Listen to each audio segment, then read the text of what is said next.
नमस्कार दोस्तों, मैं रीना आपके अपने channel Leena kitchen recipe and blogs में स्वागत करती हूँ। तो आज हम जानेंगे कि अग्नि पुराण के अनुसार शनि ग्रह की से मुक्ति के लिए मूल नक्षत्र युक्त शनिवार से आरंभ करके 7 शनिवार शनिदेव की व्रत और पूजा की जाती है। और इस व्रत और पूजा के लिए शनिदेव की व्रत कथा जरूर जान लेनी चाहिए।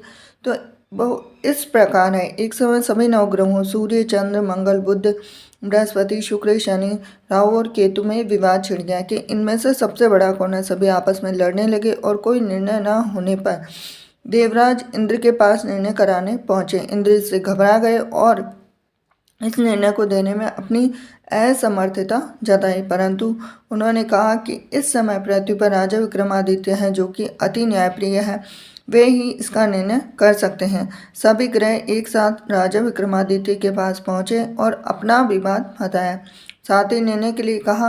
राजा इस समस्या से अति चिंतित हो उठे क्योंकि वे जानते थे कि जिस किसी को भी छोटा बताया वही कुपित हो उठेगा। तब राजा को एक उपाय सुझाया और उन्होंने स्वर्ण, रजत, कांस्य, पीतल, शीशा, रांगा, जस्सा, आभ्रक और लोहे से 9 सिंहासन बनवाए और उन्हें इसी क्रम में रख दिए।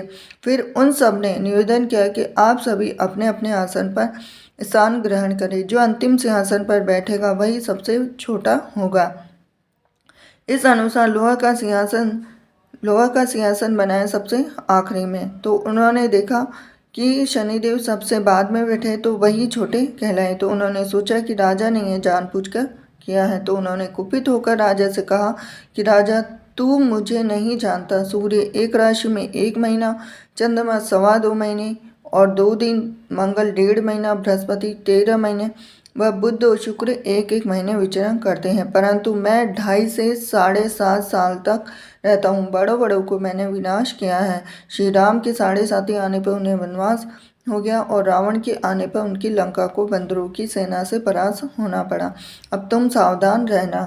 ऐसा कहकर कुपित होते हुए शनिदेव वहाँ से चले गए। अन्य देवता खुशी खुशी चले गए और कुछ समय बाद राजा की 7.5 आई। तब शनिदेव घोड़ों के सौदागर बनकर वहां आए। उनके साथ कई बढ़िया घोड़े थे। राजा ने यह समाचार सुन अपने अश्वपाल को अच्छे घोड़े खरीदने की आज्ञा दी। उसने कई अच्छे घोड़े खरीदे। वह एक सर्वोत्तम घोड़े को राजा को सवारी हेतु दिया।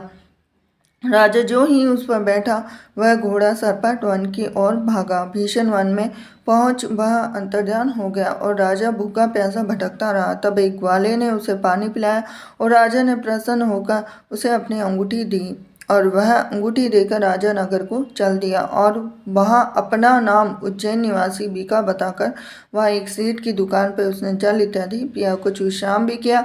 भाग्यवश उस दिन सेठ की बड़ी बिक्री हुई और सेठ उसे खाना इत्यादि कराने खुश होकर अपने साथ घर ले गया। अब वहां पर उसने एक खूंटी पर देखा कि एक हार टंगा है जिसे खूंटी निगल रही है। थोड़ी देर में पूरा हार गायब था। तब सेठ ने आने पर देखा कि हार गायब है।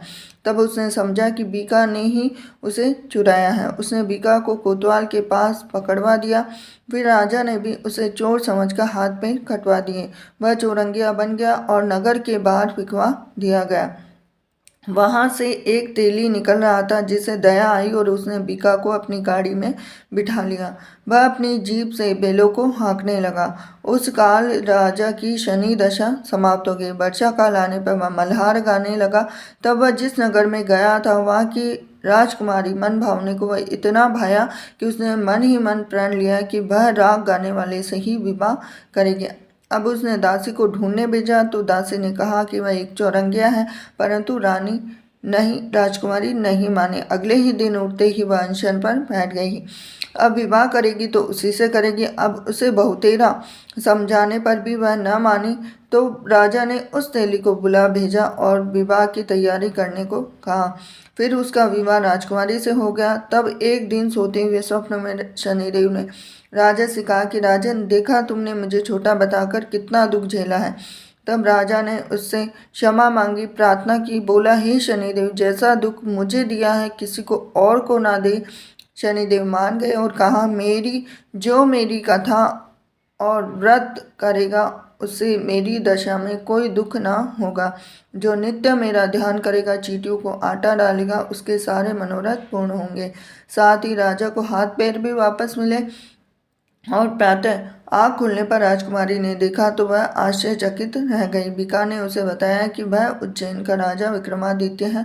सभी अत्यंत प्रसन्न हुए। सेठ ने जब सुना तो वह पैरों पर गिरकर क्षमा मांगने लगा और राजा ने कहा कि वह शनि देव का कोप था, इसमें किसी का कोई दोष नहीं है। शनि सेठ ने फिर भी निवेदन किया कि मुझे शांति तभी मिलेगी जब आप मेरे घर चलकर भोजन करेंगे। सेठ ने अपने नगर पर नाना प्रकार के व्यंजनों से राजा का सत्कार किया और साथ ही सबने देखा कि जो खुटी हार निकल रही थी वह उसे उगल रही थी।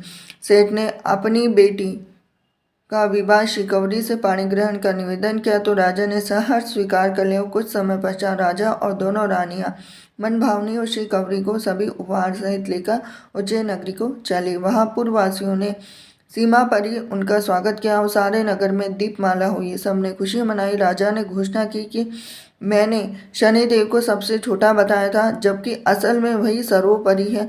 तब से सारे राज्य में शनिदेव की पूजा और कथा नियमित होने लगी और सारी प्रजा ने बहुत समय खुशी और आनंद के साथ बिताया। जो कोई शनिदेव की इस कथा को सुनता है, पढ़ता है, उसके सारे दुख दूर हो जाते हैं। व्रत के दिन इस कथा को अवश्य पढ़ना चाहिए। तो ये थी आज के शनिदेव की व्रत कथा। वीडियो अगर आपको पसंद आया तो वीडियो को लाइक करें, चैनल सब्सक्राइब करें, बेल आइकन प्रेस करें। हरे कृष्णा।